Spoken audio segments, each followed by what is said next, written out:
Tonight, the first witness in the Scottish COVID inquiry criticises infection control procedures at the hospital where her wife died and said her funeral was traumatising. 7 months after Jackie died before I got a hug. And that's just not right. Also making the headlines, the country braces itself for wintry weather. And the wet weather's due to bring more disruption to travel this weekend. I'm at Glasgow Queen Street Station to bring you all the latest advice. In sport, Brendan Rodgers questions whether there are tricks behind the scenes after changes to Celtic's festive fixtures. And I'm live from Paisley Halloween Festival with news of a terrifyingly fun weekend ahead. Woo! I'm Courtney Cameron in Edinburgh. And I'm John Mackay in Glasgow. This is the STV News at 6.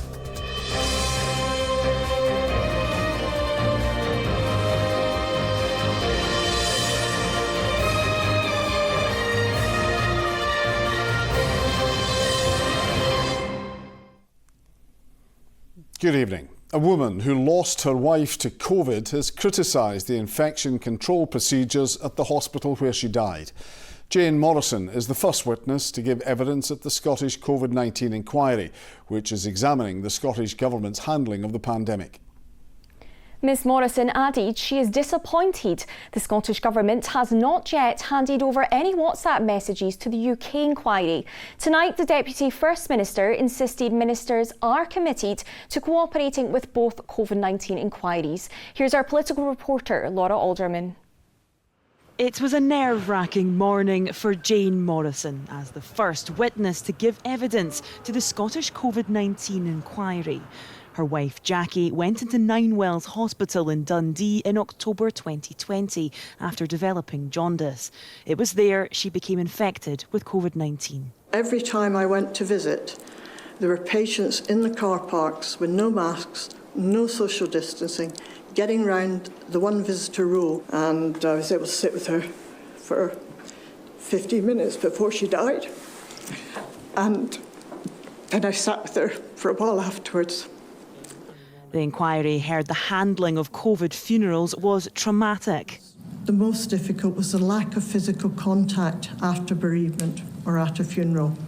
I mean, it's 7 months after Jackie died before I got a hug.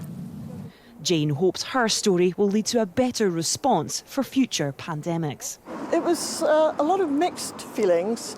I mean, yes, it's what we'd been fighting for, or the start of the process. I sort of feel hopefully I've done Jackie proud.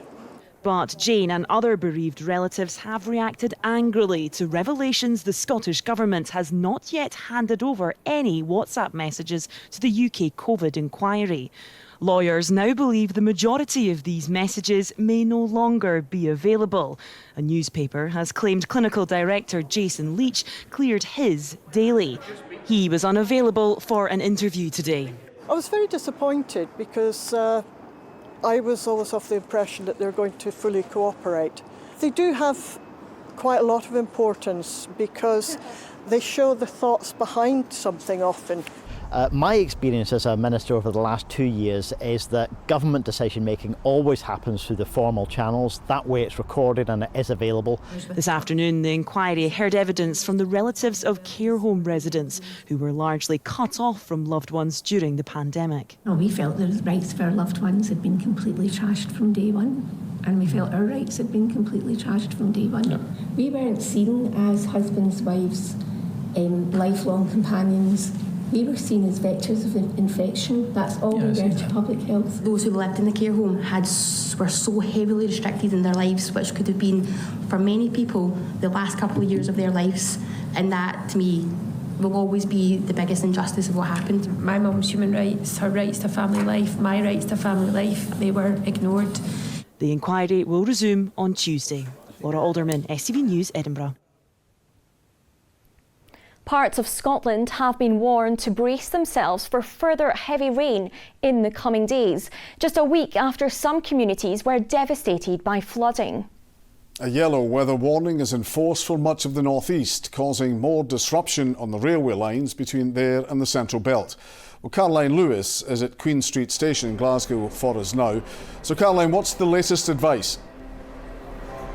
Well, at the moment, all routes do remain open, but there has been disruption to some through today, and that's likely to continue through the weekend. Now, at the moment, there will be no direct services from the Central Belt up to either Aberdeen or Inverness.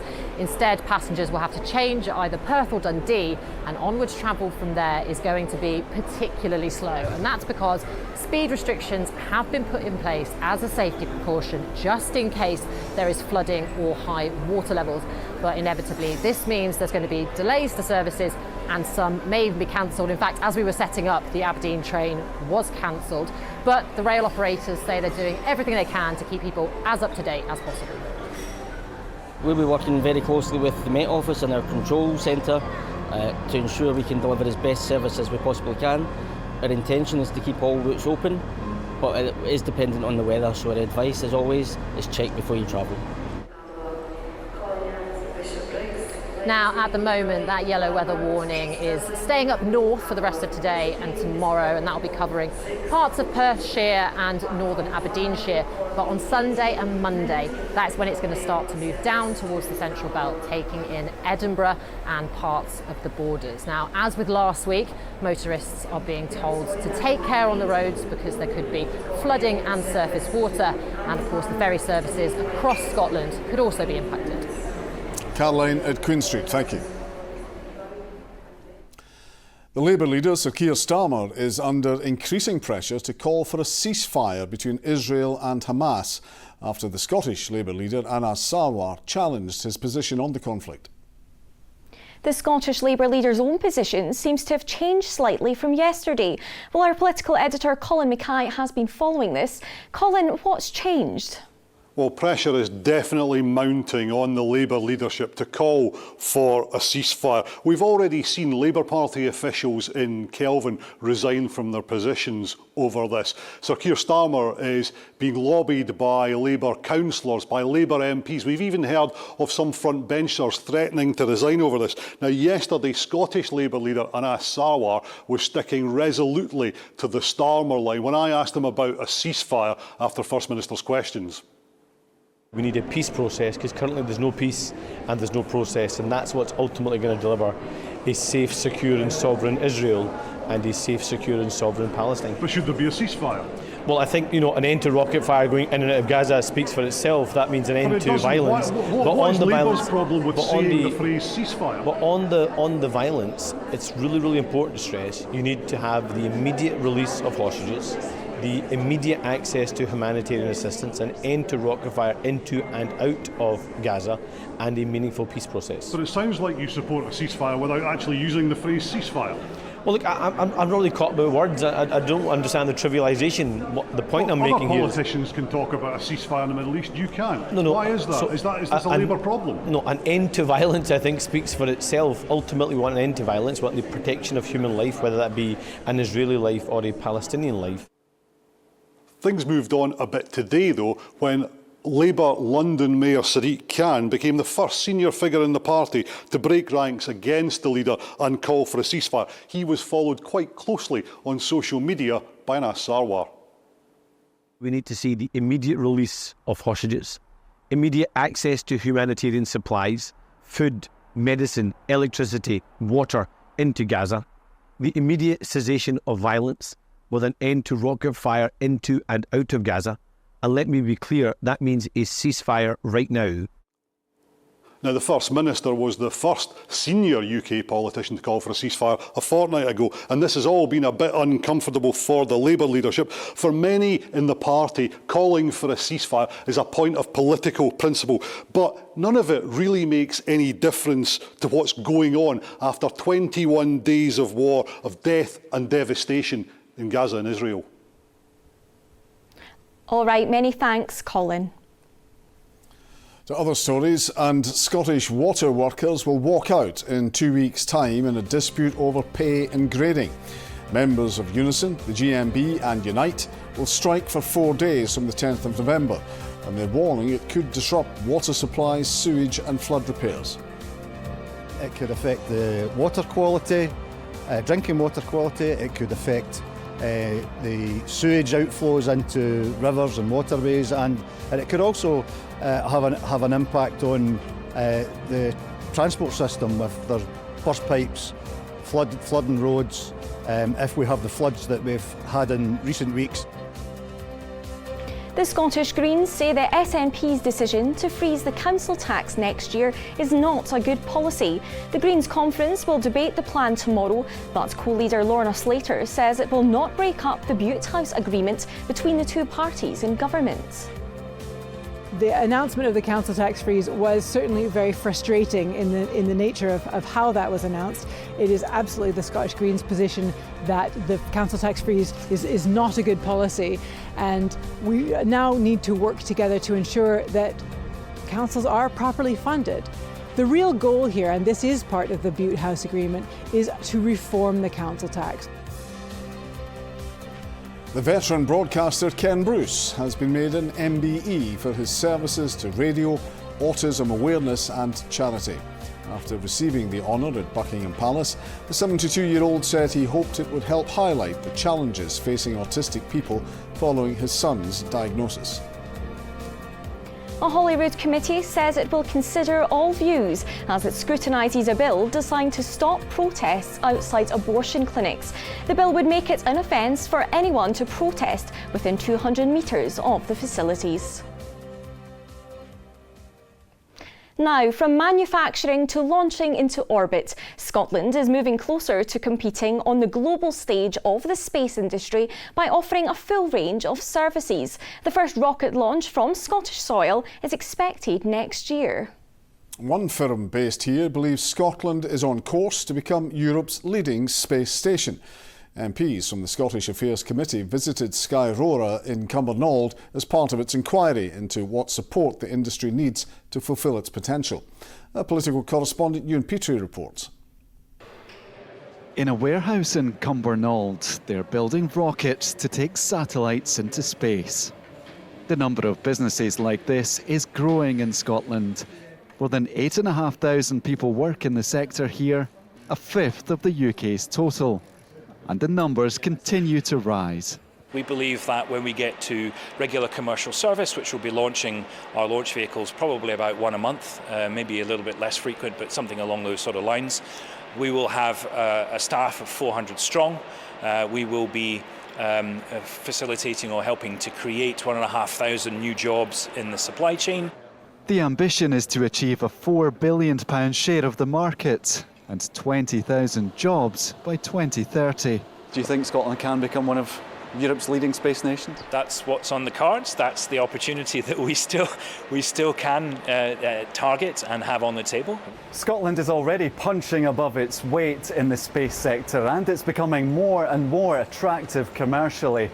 Already it offers design and manufacturing at sites like this, right through to data analysis. And soon the technology made here will also be launched in Scotland. This spaceport on the Shetland Isles is one of 5 being developed here. It's hoping for its first launch in the summer of next year. But to fulfil its potential, the industry also needs backing from the Scottish and UK governments. We have the skills when it comes to the scientists and engineers who are involved in this sector. So if we get the support right, if we get the resourcing and support from government going into this, I'm pretty certain this will grow year by year. And what we could be looking is Glasgow, the whole of Scotland becoming an international hub. Glasgow has already become known as Satellite City. A cluster of companies is now producing more here than any city outside California. This is a place where we are actually growing the industry very quickly. This is a dominant location for the space industry, particularly on small satellites. Scotland has the potential to become a very big player in this sector and actually be one of the centres of excellence in the world for space technology. As the industry here grows, so too does awareness of its potential to deliver long-term economic benefits across the country. Ewan Petrie, STV News. Well, let's focus on some stories in the West now, and X-ray staff are to strike for the first time in a Scottish hospital. 36 radiographers at Hairmyres will walk out on the 16th of November. The GMB union says rota changes risk the safety of patients. NHS Lanarkshire says it is committed to working collaboratively with staff. Women and girls in Scotland still face too many barriers to participating in sport, according to a Holyrood committee. Facing harassment while exercising, fears over their safety and negative body image due to social media are just some of the issues that have been raised. The committee found a 10% gender gap in participation after girls reach the age of 11. Amy Flett reports. 3, 2, nice, good movement, Aria. Playing football is a weekly highlight for these young girls. Many of them dream of becoming professionals. I'm going to play for Celtic and then I'm going to score lots of goals. My dad's always been talking about this trick and it's called a rainbow flick, and I've been practicing it so much that I'm so good at it now. Sometimes when I want to play football, the boys just say, no, you're a girl, you can't play, but I say, well, I'm actually really good to play for a football team. But research shows that when girls reach the age of 11, the number participating in sport drops, something coaches here know all too well. I think the minute they get slagged online, the minute they get a hard time online, maybe about taking part in sport, I think that puts them off, and I think that in this kind of social media culture that's not been educated or managed properly. I think for normal participation there's not that much opportunity, and therefore is it worth it? And I think that's maybe an issue within, not just in football but in all sport. Oh, well done, good. A recent inquiry by the Health, Social Care and Sport Committee found women and girls still face a huge number of barriers when it comes to participating in sports. Some of these include experiencing harassment or abuse while exercising, negative body image due to social media, and the lack of coverage of female sport. Now that women's football is definitely like all the coverage for the World Cup and stuff, it gives them a chance to have like role models to look up to and think, I could be like her. Like the boys have always had millions of brilliant footballers to say, I want to be like him when I'm older. So it's really good, like the girls can now see that more, and because when I was younger they didn't have girls football teams. If you wanted to play, you had to play with the boys. It's not a boys' sport, it's anyone's sport. So it's not fair that only boys get to play it in big life, but girls now have less chances. So Jen Tracy is a mum of 2 and an ex-high-level gymnast. She now plays and coaches Gaelic football in Clydebank. My wee boy says he wants to be strong like mummy, which I love that phrase, because it shows that he, as my son, sees his mum being involved in sport, and that's something that he'll then grow up and it will be normal to him. The committee is now calling on the Scottish Government to seek more social media regulations to ensure negative images and videos are removed, and for more women's sport to appear in the national media. These coaches are hoping to encourage these girls to continue playing football for as long as they can.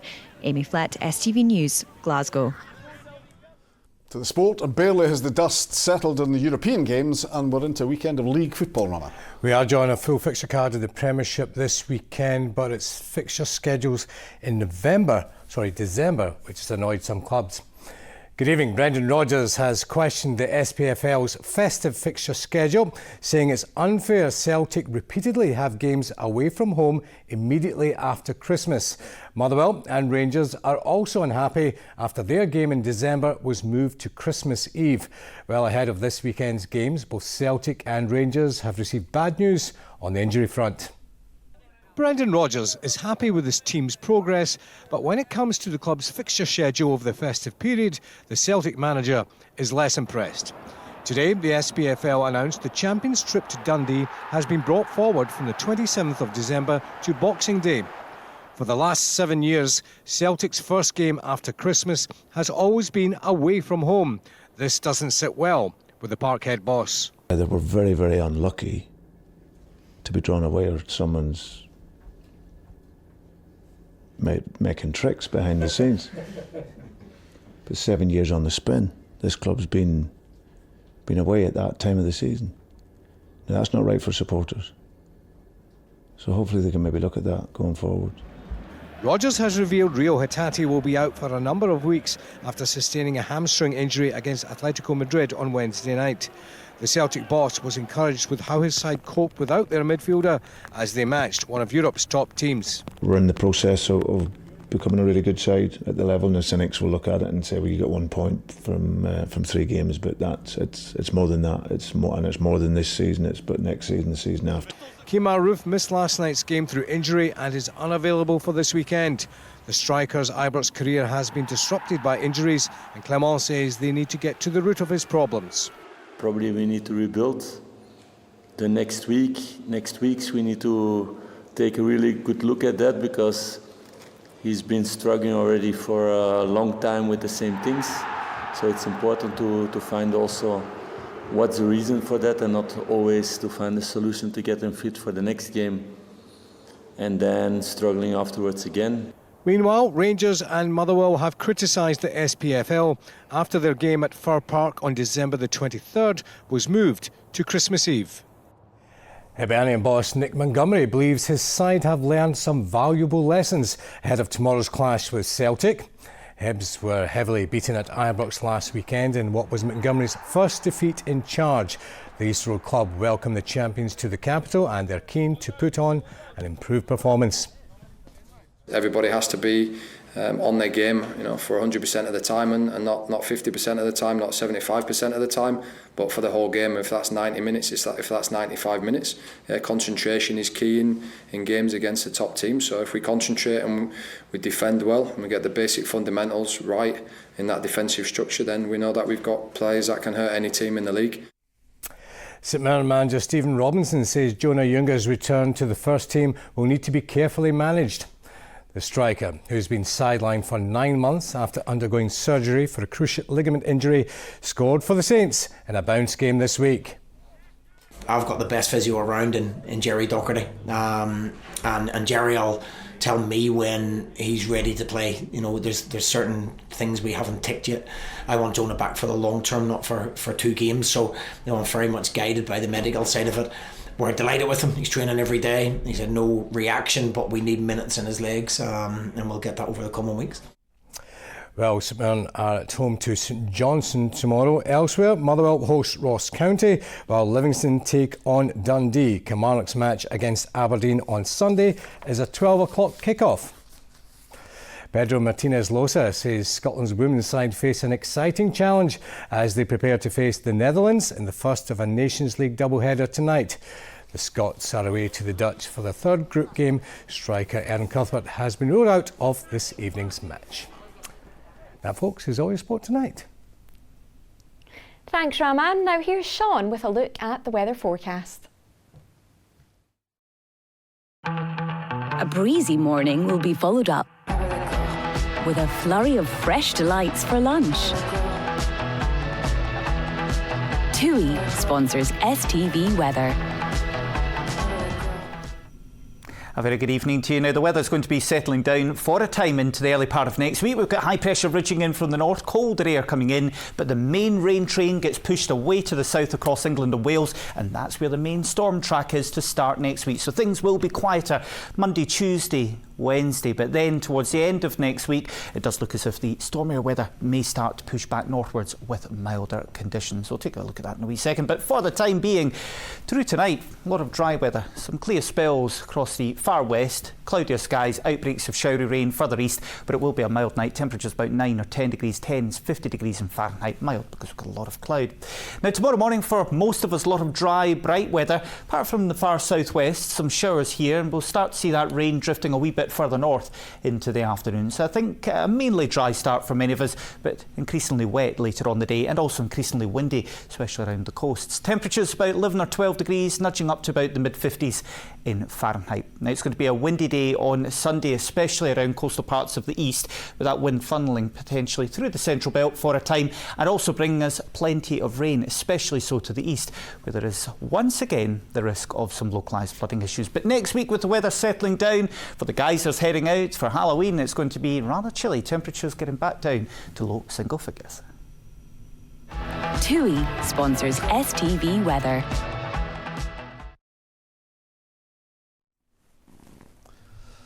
And finally, Paisley Halloween Festival is in full swing, with the town centre transformed into a spooky trail featuring flying vampires, fire shows and plenty of frightfully good fun for all the family. On a weekend where there's set to be Halloween events and parties taking place across the country, we sent Laura Boyd along to Paisley to find out more about this free event. Well, here in Paisley, they really do know how to celebrate Halloween in style. In fact, they have a whole festival dedicated to the occasion. Now, it's been running for 9 years, but it just keeps getting bigger and better. And Pauline, you're the event manager, so tell me what people can see here. Yeah, Paisley, Scotland's home of Halloween. We've got our live trail zone, our performance zone, an aerial zone. And there are loads of people get involved. Thousands come along, don't they? Thousands of people along every year. We had thousands last night. We're expecting the same tonight and tomorrow night. So our advice would be to get down early. And the community are really involved as well because they help design some of it. The community groups are involved in every aspect of it. All the installations, you'll see community artwork as part of it. It really is a fantastic thing. And there are loads of people here tonight because I caught up with some of them as they were coming through the gate earlier to find out how much they're looking forward to the night ahead. There's loads of spooky things here. I think I'm just going to be seeing Halloween things. It's a really good thing to do because it's like really fun and it makes you all happy. You can get lots of hot chocolates and get loads of funny pictures and also go on the big scary rides. Instead of the big live show, and there's lots of little like sparkly shorts. And is it scary? Yeah. What's the best thing about Halloween? Having treats. Having treats. My favourite bit is when I came here and I'm talking just now. Being on the TV is your favourite bit? Wait, I'm on the TV. Oh, who the hell? Hello, Peter Fox!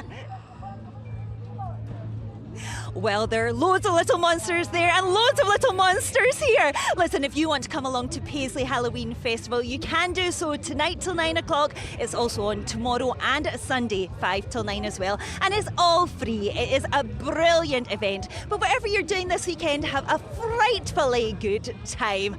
If you're coming here, you're going to love it. Ah! Oh my goodness! It's like Raman without his makeup. It's too terrifying for words. Ah! Back to the studio. Poor Laura, poor Raman. Even Raman without his makeup, I don't think I saw anything as bad as that, to be honest with you, not at all. That's such a shame, poor Rama. That's all from us. Thank you for watching. Have a good night. Good night.